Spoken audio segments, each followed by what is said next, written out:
জেনপাস 2016 বায়োলজির question answer.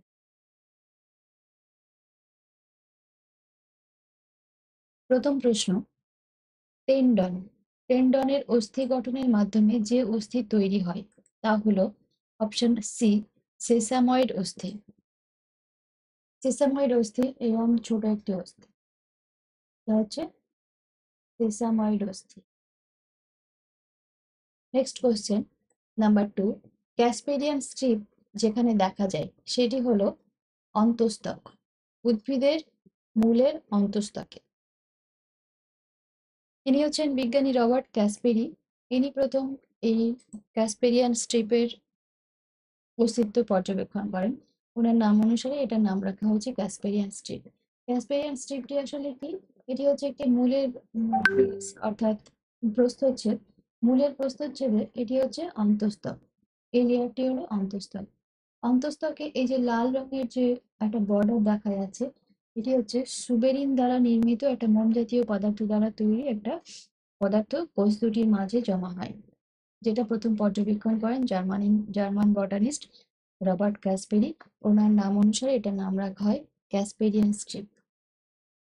Number 3, লসিকা রক্ত থেকে আলাদা হয় কোন রেসপেক্টে, অর্থাৎ কি কি কারণে এটি আলাদা হয়? লসিকা রক্ত থেকে আলাদা হয় অপশন ডি, উত্তর অপশন ডি, কোনো লোহিত রক্তকণিকা না থাকায় ও অধিক শ্বেত রক্তকণিকা আছে বলে।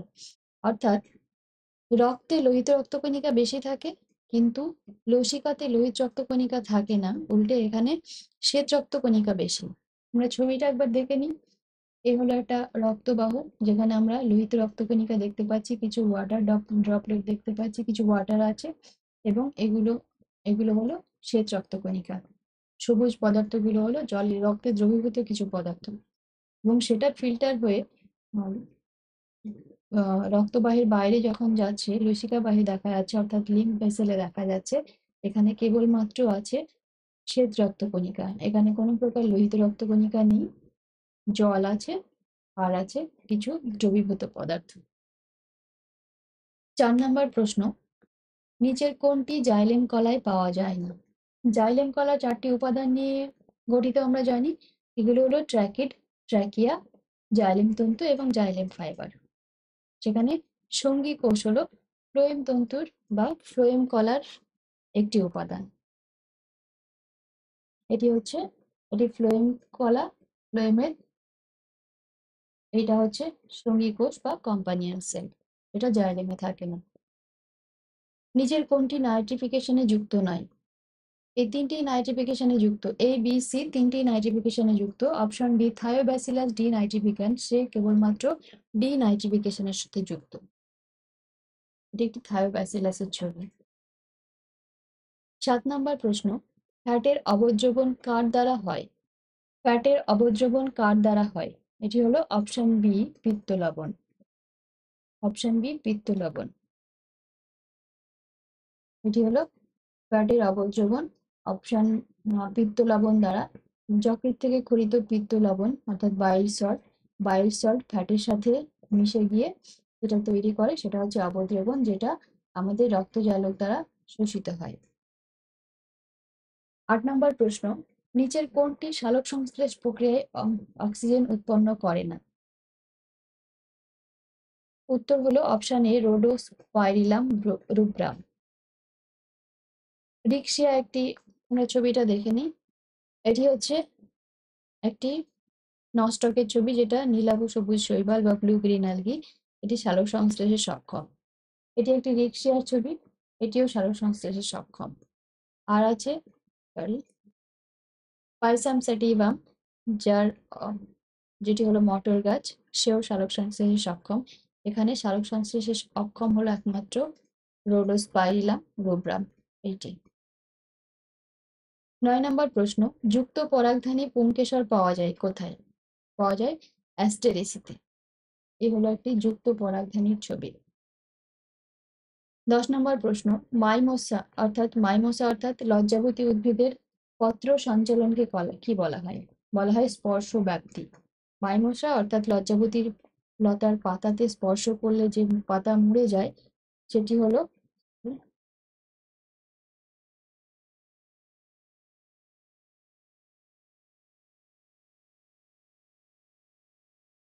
স্পর্শ ব্যক্তি।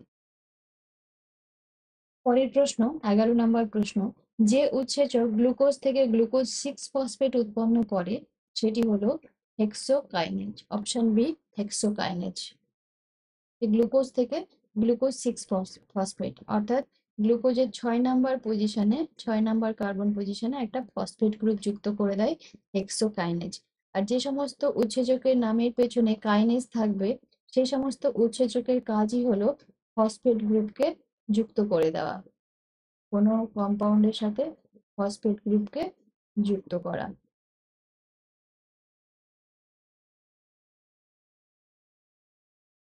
12 নম্বর প্রশ্ন, রুগেট কোষ কোথায় দেখা যায়? এটি দেখা যায় রক্তজালকের প্রাচীরে। রক্তজালকের প্রাচীরে এটি হচ্ছে একটি রক্তজালক। রক্তজালকের সবচাইতে ভেতরের যে স্তর তাকে বলা হয় এন্ডোথেলিয়াম। এই এন্ডোথেলিয়ামের বাইরে একটি বিশেষ কোষ থাকে, এটাকে বলা হয় রোগেট কোষ। এটা হচ্ছে রাউগেট কোষ। এটি রাউগেট কোষ প্রথমে বলা হতো, এখন এটির বর্তমান নাম হয়ে গেছে পেরিসাইট। বর্তমানে রাউগেট কোষকে পেরিসাইট বলা হয়। 13 নম্বর প্রশ্ন, একটি নির্দিষ্ট প্রজাতি সম্পর্কিত আলোচনাকে বলা হয় অপশন এ অর্ট ইকোলজি। যে কোনো একটা প্রজাতি নিয়ে যখন আমরা আলোচনা করব তখন তাকে বলা হয় অর্ট ইকোলজি। 14 নম্বর প্রশ্ন, পর্ণকাণ্ড একটি পরিবর্তিত কাণ্ড। অপশন বি পরিবর্তিত কাণ্ড। কিছু মরুজ উদ্ভিদ যেমন ক্যাকটাস, এখানে পাতাগুলো কাঁটায় রূপান্তরিত হয়, কিন্তু সালোক সংশ্লেষ প্রক্রিয়াকে বজায় রাখার জন্য এখানে কাণ্ডগুলো এই যে কাণ্ডগুলি পাতার মতন চ্যাপ্টা হয়ে একটা বিশেষ আকার গঠন করে, এগুলিকে বলা হয় পর্ণকাণ্ড। 15 নম্বর প্রশ্ন, নিম্নলিখিতগুলির মধ্যে কোনটি উচারেরিয়া ব্যাংক্রফটির অন্তর্বর্তী বাহক রূপে কাজ করে? অপশন ডি, উত্তর অপশন ডি কিউলেক্স ফ্যাটিগান্স। এটি একটি কিউলেক্স মশার ছবি। 16 নম্বর প্রশ্ন, ক্লাইনফেল্টার সিন্ড্রোমের ক্ষেত্রে নিম্নলিখিতগুলির মধ্যে কোনটি পর্যবেক্ষণ করা যায়? সেটি হলো ট্রাইজোমি। ট্রাইজোমি অর্থাৎ ক্রোমোজোম, আমরা জানি যে কোনো ডিপ্লয়েড জীবে ক্রোমোজোমের সংখ্যা হয় 2টি করে, অর্থাৎ 2টি করে জোড়ায় জোড়ায় থাকে। এখানে 2টির বদলে অ্যালোজোম বা সেক্স ক্রোমোজোমের সংখ্যা হচ্ছে 3টি, 2টি এক্স ক্রোমোজোমের সাথে একটি ওয়াই ক্রোমোজোম। এক্ষেত্রে মানুষটি পুরুষ হয়, কিন্তু তার দেহজ গঠন কিছুটা স্ত্রীদেহের মতো হয়। তাদের উন্নত স্তনকে বলা হয় গাইনেকোমাস্টিয়া। 17 নম্বর প্রশ্ন, রাইবোজোম যে উপাদান দ্বারা গঠিত তা হলো আরএনএ ও protein. Option C. Ribosome RNA এবং প্রোটিন নিয়ে গঠিত। 18 নম্বর প্রশ্ন, ফাইলোড পাওয়া যায়? উত্তর অপশন এ মরুজ উদ্ভিদে। এই প্রশ্নটা খুব ইম্পর্টেন্ট প্রশ্ন, অনেকবার এসেছে বিভিন্ন পরীক্ষায়। ফাইলোড কি আসলে দেখে নিই আমরা। এটা একটি আকাশমণি গাছের ছবি, আর এই অংশটা হচ্ছে ফাইলোড। এক্ষেত্রে দেখছি এটি আকাশমণি গাছের পাতা, কিন্তু এই অংশটা আসলে পর্ণবৃন্ত বা পেটিওল, যেটা পাতাকে গাছের কাণ্ডের সাথে যুক্ত করে রাখে। এক্ষেত্রে পেটিওলটা নিজেই চ্যাপ্টা হয়ে একটা বিশেষ রকম পাতার মতো দেখতে লাগছে, একে বলা হয় ফাইলোড। 19 নম্বর প্রশ্ন, এটা অনেকবার 14 সালের জেনপাসে এসেছে, পরবর্তী সালের জেনপাসের প্রশ্নেও এসেছে। ডারউইন রচিত অরিজিন অফ স্পিসিস কত খ্রিস্টাব্দে প্রকাশিত হয়? এটা মোটামুটি জেনপাস শুরু হওয়ার পরে অন্তত 4 থেকে 5 বার এসে গিয়েছে। উত্তর হলো অপশন এ 1859 সালের 24শে নভেম্বর। 20 নম্বর প্রশ্ন, নিচের কোন ভাইরাসটি আবরণযুক্ত? উত্তর অপশন সি ইনফ্লুয়েঞ্জা ভাইরাস। এটি একটি ইনফ্লুয়েঞ্জা ভাইরাসের ছবি, এর বাইরে চারপাশে আবরণ আছে। 21 নম্বর প্রশ্ন, রসালো মরুজ উদ্ভিদে রাতে ম্যালিক অ্যাসিড জমা হয় এবং কার্বন ডাই অক্সাইড বিপাকের এই প্রক্রিয়াকে বলা হয় ক্র্যাসুলেশীয় অম্ল বিপাক, অর্থাৎ সংক্ষেপে বলা হয় ক্যাম, ক্র্যাসুলেশিয়ান অ্যাসিড মেটাবলিজম। এটি দেখা যায় কিছু এটি দেখা যায় কিছু রসালো উদ্ভিদে, যেমন যেমন পাথরকুচি, অ্যালোভেরা, এই সমস্ত উদ্ভিদের। এই সমস্ত উদ্ভিদগুলো মরু পরিবেশে জন্মানোর ফলে সেখানে বাষ্পমোচনকে প্রতিহত করার জন্য দিনের বেলা তাদের স্টোমাটা অর্থাৎ পত্ররন্ধ্র বন্ধ থাকে, যার ফলে পত্ররন্ধ্র বন্ধ থাকার ফলে কার্বন ডাই অক্সাইড গ্রহণ করতে পারে না দিনের বেলা, অথচ সালোক সংশ্লেষের জন্য আমরা জানি সূর্যালোক প্রয়োজন। তো দিনের বেলা ওদের সালোক সংশ্লেষটা যাতে অব্যাহত থাকে সেই জন্য এরা রাত্রিবেলা পত্ররন্ধ্র খোলা রাখে এবং প্রয়োজনীয় কার্বন ডাই অক্সাইড রাতের বেলায় গ্রহণ করে রেখে দেয়, এবং কার্বন ডাই অক্সাইডকে এরা পেপের সাহায্যে, ফসফেনল পাইরুভেটের সাহায্যে পেপসিকে অর্থাৎ অক্সালিক অ্যাসিডটাকে দিনের বেলা বিশ্লেষিত করে কার্বন ডাই অক্সাইডকে পুনরায় কাজে লাগিয়ে সালোক সংশ্লেষ করে। 22 নম্বর প্রশ্ন, বিশ্ব পরিবেশ দিবস পালিত হয় অপশন ডি 5ই জুন। 23 নম্বর প্রশ্ন, বাণিজ্যিকভাবে কীটনাশক উৎপাদনে ব্যবহৃত ব্যাকটেরিয়াটি হলো অপশন ডি ব্যাসিলাস থুরিনজেনসিস, যেটা দিয়ে প্রথম বিটি কটন উৎপন্ন হয়, এবং ব্যাসিলাস থুরিনজেনসিস সর্বপ্রথম বিটি কটনের ক্ষেত্রেই ব্যাপকভাবে প্রচারিত হয়েছিল। এই হচ্ছে একটা ব্যাসিলাস থুরিনজেনসিসের ব্যাকটেরিয়া। এর মধ্যে একটা বিশেষ প্রোটিন জমা হয়, এই প্রোটিনটাকে বলা হয় বিটি টক্সিন। এটা একটি ক্রিস্টাল প্রোটিন। এই ব্যাকটেরিয়া যদি কোনো পতঙ্গ বা সন্ধিপদী প্রাণী খেয়ে ফেলে তাহলে এই ক্রিস্টালটা এই জীবদের অর্থাৎ পতঙ্গের পরিপাক নালীকে পাচিত করে অর্থাৎ ধ্বংস করে দেয়, যার ফলে পতঙ্গটি মারা যায়। 24 নম্বর প্রশ্ন, নিম্নলিখিত উৎসেচকগুলির মধ্যে কোনটি ডিএনএ সংশ্লেষের সময় ওকাজাকি খণ্ডকগুলোকে যুক্ত করে? উত্তর হবে অপশন বি ডিএনএ লাইগেজ।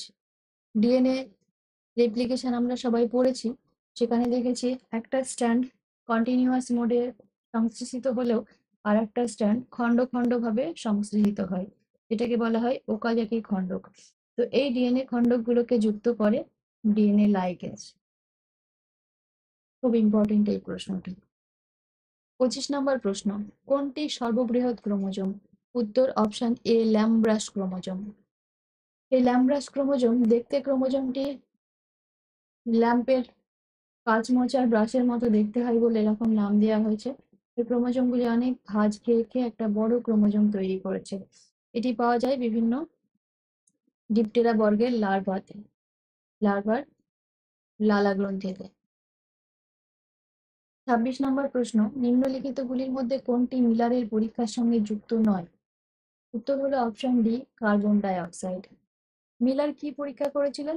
না, পৃথিবীতে প্রাণের সৃষ্টি কিভাবে হলো তার একটা প্রেডিকশন করেছিলেন।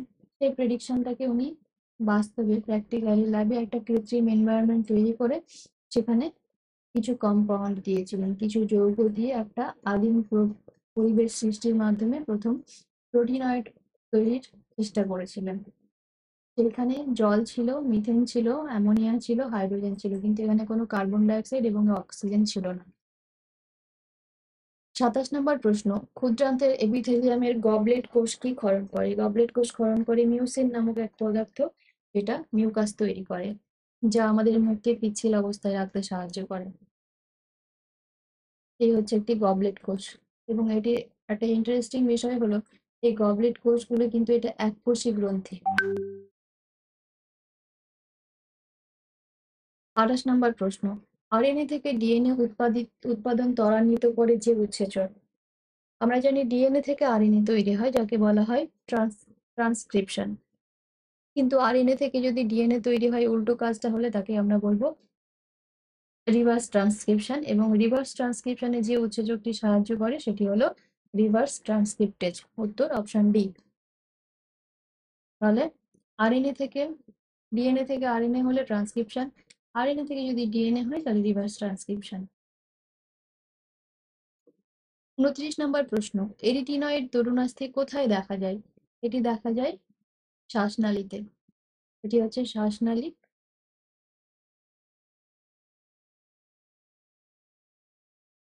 শ্বাসনালী। এই নীল অংশ দুটি হচ্ছে এরিটিনয়েড কার্টিলেজ। 30 নম্বর প্রশ্ন, ব্যাকটেরিয়াতে ট্রান্সডাকশন সম্পন্ন হয় যার দ্বারা, তা হলো অপশন সি জীবাণু বিধ্বংসী ভাইরাস অর্থাৎ ফাজ ভাইরাস। কোন একটা ব্যাকটেরিয়াকে ফাজ ভাইরাস আক্রমণ করে এবং তারপরে ফাজ ভাইরাস ব্যাকটেরিয়ার শরীরের ভেতরে নিজের অসংখ্য কপি তৈরি করে এবং ব্যাকটেরিয়াকে ফাটিয়ে বিভিন্ন করে ফাজ ভাইরাসগুলো বাইরে বের হয়ে আসে। এটি হচ্ছে ট্রান্সডাকশন। 31 নম্বর প্রশ্ন, কাসকুটা স্পিসিস এটি কি? কাসকুটা হলো একটি পরজীবী উদ্ভিদ, যার বাংলাতে বলা হয় স্বর্ণলতা। এটি হচ্ছে সম্পূর্ণরূপে কাণ্ড পরজীবী। কোনো উদ্ভিদের কাণ্ডে বসবাস করে এবং সেখান থেকে আশ্রয় এবং খাদ্য গ্রহণ করে। এটি হচ্ছে কাসকুটা বা স্বর্ণলতা, কাণ্ডে বসবাস করে। নিম্নলিখিত কোনটি অমরা নিঃসৃত হরমোন নয়? অমরা অর্থাৎ প্লাসেন্টা। প্লাসেন্টা থেকে ইস্ট্রোজেন খরিত হয়, রেনিন খরিত হয়, প্রোজেস্টেরন খরিত হয়, কিন্তু গ্যাস্ট্রিন খরিত হয় না। এ হচ্ছে অমরা। অমরার সাহায্যে একটি শিশু তার মায়ের শরীরের সাথে যুক্ত থাকে এবং সেখান থেকে পুষ্টি নেয়। 33 নম্বর প্রশ্ন, নিম্নলিখিতগুলির মধ্যে কোনটি ডিপ্লয়েড প্রকৃতির? স্পারমাটিড। স্পারমাটিড হচ্ছে শুক্রাণু, সেটি হ্যাপ্লয়েড। শুক্রাণু হ্যাপ্লয়েড। সেকেন্ডারি স্পারমাটোসাইট, সেটাও হ্যাপ্লয়েড। প্রাইমারি স্পারমাটোসাইট হচ্ছে ডিপ্লয়েড। প্রাইমারি স্পারমাটোসাইটের মিওসিসের ফলে সেকেন্ডারি স্পারমাটোসাইট তৈরি হয়। এই হচ্ছে স্পারমাটোগোনিয়া অর্থাৎ শুক্রাণু মাতৃকোষ, সেখান থেকে মিওসিস পদ্ধতিতে তৈরি হয় প্রাইমারি স্পারমাটোসাইট। তাহলে এর ক্লয়রি লেভেল হচ্ছে 2n। প্রাইমারি স্পারমাটোসাইটের মিওসিস হওয়ার ফলে সেকেন্ডারি স্পারমাটোসাইট তৈরি হয়, যার ফলে এখানে ক্লয়রি লেভেল হচ্ছে n। রাইবোজাইম হলো একটি আরএনএ যা এনজাইম হিসেবে কাজ করে এবং এটি আরএনএ কেই বিশ্লিষ্ট করে। এই সেম প্রশ্নটা 2014 সালে এসেছিল। এটি হচ্ছে রাইবোজাইম। এটি উৎসেচক হিসেবে কাজ করে এবং আরএনএ কে বিশ্লিষ্ট করে। 35 নম্বর প্রশ্ন, অলফ্যাক্টরি এবং ফেসিয়াল স্নায়ু কি প্রকারের করটীয় স্নায়ু? এটি হচ্ছে সংবেদী এবং মিশ্র। ফেসিয়াল স্নায়ু হচ্ছে মিশ্র স্নায়ু। এটা হচ্ছে অলফ্যাক্টরি, যেটা চোখে আসে, এবং ফেসিয়াল স্নায়ু এইভাবে ছড়ানো থাকে, এগুলো হচ্ছে মিশ্র স্নায়ু। জীবমণ্ডল সংরক্ষণ পরিকল্পনা ভারতে প্রথম শুরু হয় 1986 খ্রিস্টাব্দে এবং প্রথম যে জীবমণ্ডলটি সংরক্ষিত হয় সেটি হলো নীলগিরি বায়োস্ফিয়ার অর্থাৎ নীলগিরি জীবমণ্ডল সংরক্ষণ। কোষ তত্ত্বের প্রবক্তা হলেন বিজ্ঞানী স্লেইডেন এবং সোয়ান। বিজ্ঞানী স্লেইডেন এবং সোয়ান। ফুলে উপরিস্থিত অর্থাৎ সুপিরিয়র ডিম্বাশয়, অর্থাৎ ডিম্বাশয় যদি ওপরে থাকে তাহলে সেই ফুলকে বলা হয় গর্ভপাদি, সুপিরিয়র ওভারি। এটি হচ্ছে একটা ডিম্বাশয় যেটা অন্যান্য ফুলের অন্যান্য স্তবকের থেকে ওপরে অবস্থান করছে। এটা হচ্ছে অ্যান্ড্রোসিয়াম, বৃতি, পেটাল। বাকি তিনটে যে স্তবক সেটি ওভারির নিচে অবস্থান করছে বলে এটাকে বলা হয় সুপিরিয়র ওভারি। প্রাথমিক উৎপাদনশীলতার পরিমাপের একক হলো, প্রাথমিক উৎপাদনশীলতা বলতে বোঝায় যে উদ্ভিদের সালোক সংশ্লেষের হার, সেটিকে গ্রামে প্রকাশ করা হয় পার মিটার স্কোয়ার। প্রতি 1 মিটার স্কোয়ার বর্গক্ষেত্রে প্রতি বছর কত গ্রাম গ্লুকোজ তৈরি হলো তারই পরিমাপ হচ্ছে প্রাথমিক উৎপাদনশীলতা। একটি প্রাথমিক উৎপাদনশীলতার হিসেব। 40 নম্বর প্রশ্ন, নিম্নলিখিতগুলির মধ্যে কোনটি মিনামাটা রোগ সৃষ্টির জন্য দায়ী? উত্তর হচ্ছে অপশন সি মার্কারি বা পারদ। এটি প্রথম দেখা গিয়েছিল জাপানের মিনামাটা শহরে। সেখানে কোনো একটি কারখানাতে পারদের কাজ হতো, যেখান থেকে পারদ অতিরিক্ত পারদের বর্জ্য নদীতে নিক্ষেপ করা হতো। সেখানে নদীতে অবস্থিত মাছগুলি সেই পারদ খেয়ে নিত এবং তার আশেপাশের অঞ্চলে বসবাসকারী লোকেরা সেই মাছ দীর্ঘদিন ধরে খাওয়ার ফলে তাদের যে শারীরিক সমস্যার মধ্যে দিয়ে যেতে হয়েছিল, সেই রোগটিকেই সেই শহরের উক্ত শহরের নাম অনুসারে মিনামাটা রোগের নাম দেওয়া হয়েছিল। ৪১ নম্বর প্রশ্ন, গুরুত্বপূর্ণ তন্তু উৎপাদনকারী উদ্ভিদটা হলো কর্করাস ক্যাপসুলারিস অর্থাৎ পাট। আমরা যে পাট দেখি গ্রামের অঞ্চলে লাগানো হয়। ৪২, নতুন প্রজাতি ও গণের উৎপত্তিকে বলা ম্যাক্রো এভলিউশন দেওয়া রয়েছে। তা হচ্ছে নতুন নতুন গণ হয় তাহলে সেটা হবে ম্যাক্রো। ওপরের মডেলটি প্রথম প্রস্তাব করেন জেকব ও মনড। ইনি হচ্ছেন বিজ্ঞানী ফ্রান্সিস জেকব এবং ইনি জ্যাকুয়াস মনড। নিম্নলিখিতগুলির মধ্যে কোনটি রেশম কীটের ছত্রাক ঘটিত রোগ? এই প্রশ্নটিও 2014 সালে এসেছিল। উত্তর হবে অপশন এ, গ্রিন মাস্কার ডাইন। এটি হচ্ছে রেশম পোকা ছত্রাক দ্বারা, মাস্কার ডাইন ছত্রাক দ্বারা আক্রান্ত। নিউক্লিওসাইডের অন্তর্গত অর্থাৎ নিউক্লিওসাইড, একটি নিউক্লিওসাইড কি নিয়ে গঠিত হয়? গঠিত হয় একটি নাইট্রোজেন বেস নিয়ে এবং একটি হেক্সোজ সুগার নিয়ে।